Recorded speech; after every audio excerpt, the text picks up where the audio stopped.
Libur sekolah dan tahun baru dimanfaatkan betul bagi sebagian masyarakat untuk berkumpul bersama keluarga. Banyak rencana yang sudah diatur untuk sekedar jalan-jalan hingga berenang. Salah satunya tempat wisata air di kawasan Komplek Citra Grand City yang ketiban berkah liburan. Seperti yang dikatakan Kepala Operasional, Wawan, mengungkapkan sejak libur sekolah dan tahun baru, pengunjung yang datang sudah mencapai 30.000 orang. Menurutnya, pengunjung yang datang tidak hanya dari dalam kota, pengunjung dari luar kota pun ikut datang ke tempatnya.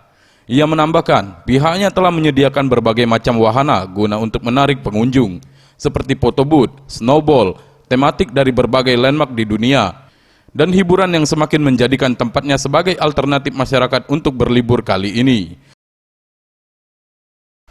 Oke, libur tahun baru ini cukup lumayan ada kenaikan dari tahun sebelumnya. Dari mulai tanggal 24 Desember kemarin sampai hari ini kita ada kenaikan sekitar 10-30% ya. Oke Pak, untuk temanya tersendiri di tahun ini Ya, gimana? temanya tahun ini adalah Simba Cora Journey. Simba Cora adalah maskot kita.